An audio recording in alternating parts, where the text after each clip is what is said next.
अस्सलाम वालेकुम दोस्तों, उम्मीद आहे सभु ख़ुशि हूंदव, ख़ैरियत सां हूंदव।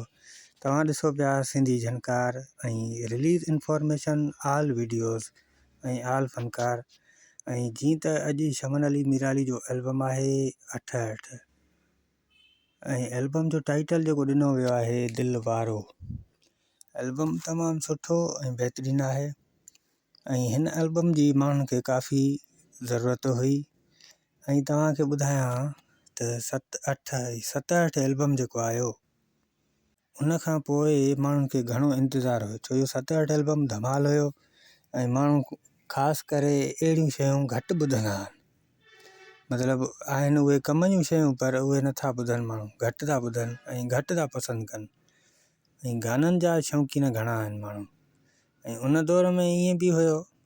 ऐं तव्हांखे ॿी ॻाल्हि ज़रूरी ॿुधायां त हिन 68 एल्बम दौरान कोई बि मतिलबु शाइरी मीराली वटि मौजूदु न हुई। पोइ गौर गदाई ऐं ॿियनि कुझु शाइरनि चूंड कई त हाणे हीअं था कयूं त पुराणा एल्बम जेके यकतारे चपड़ी में आहिनि त उन्हनि जी चूंड करे एल्बम हिकिड़ो तयारु कयूं नयनि साज़नि ते। पोइ नाज़ प्रोडक्शन वारे बि चयो त ठीकु आहे, इहो एल्बम तयारु कयूं था ऐं उनजो को टाइटल कोई सुठो ॾेई करे एल्बम हलायूं था। 2008 में रमज़ान वारी ईद जो एल्बम आहे ऐं हिन में जेके गीत आहिनि 10 गीत आहिनि, 10 ई पुराणा आहिनि, लॻभॻि 90 खां अॻु में जा गीत आहिनि, 1990 खां। मुंहिंजी पसंदि जो गीत जेको आहे गौर गदाई जो आहे। गौर गदाई जो गानो जेको लिखियो आहे तमामु बहितरीनु, सुहिणा ॾुख मूं ॾिठा ऐं ॿिया बि गाना जेके बि आहिनि सभु सुठा आहिनि, उन दौर जा सुपर हिट गीत आहिनि। हिकु बि कसो गीत न आहे, कसी शाइरी न आहे। ऐं तव्हां दोस्तनि खे इंतज़ारु हूंदो कमेंट्स जो, कमेंट्स शामिलु कयूं, ॻाल्हियूं खोड़ थी वेंदियूं आहिनि। वीडियो चवां थो मुख़्तसिर हुजे, जीअं कोई मतिलबु वीडियो हलाए त उनखे माना बोर महसूसु न थिए ऐं उहो चङी तरह वीडियो ॾिसे। त चवणु छा थो चाहे वीडियो में, मेन मक़सदु हूंदो आहे पॉइंट, त हिन वीडियो जो मक़सदु छा आहे। त दोस्तों हाणे हलूं था कमेंट्स जी तरफ़। त पहिरियों कमेंट्स आहे सिराज अहमद लाशारी भाउ लिखियो आहे, वेरी नाइस वीडियो। शहबान भाउ लिखियो आहे ग्रेड एल्बम 67। वहीद भाउ लिखियो आहे वेरी नाइस पिक्चर, वॾी महिरबानियूं, लख कुर्ब। उन खां पोइ वहीद भाउ लिखियो आहे एल्बम 66।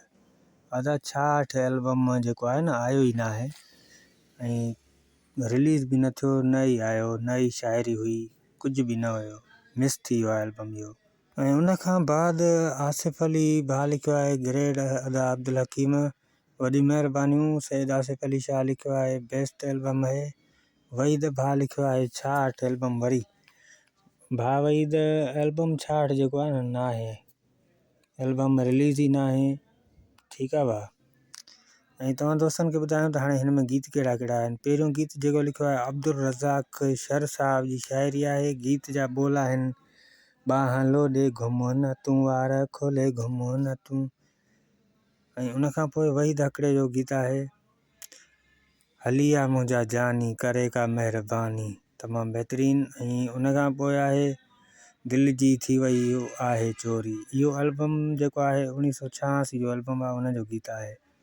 उन खां पोइ जेको गीत आहे मिठा तुंहिंजी मिठा ॻणितिनी ॻारे छॾियो आहे, माण्हुनि जे मेणनि मारे छॾियो आहे, तमामु बहितरीनु गीत आहे इहो बि।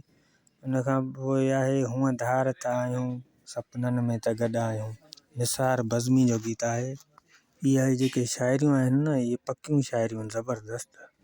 उन खां पोइ आहे फ़क़ीर नानक शाह जो कलाम आहे उमिरि दराज़ तेॾी अल निगहबान हुअई, तमामु बहितरीनु। कासिर नवाज़ शाह जी शाइरी आहे मस्तु करे वञ यार मोही हुई माण्हनि सां, तमामु बहितरीनु। ऐं उन खां पोइ आहे गौर गदाई साहब जी शाइरी आहे सुहिणा ॾुख मूं ॾिठा। उन खां पोइ अब्दुल करीम गदाई साहब जी शाइरी आहे।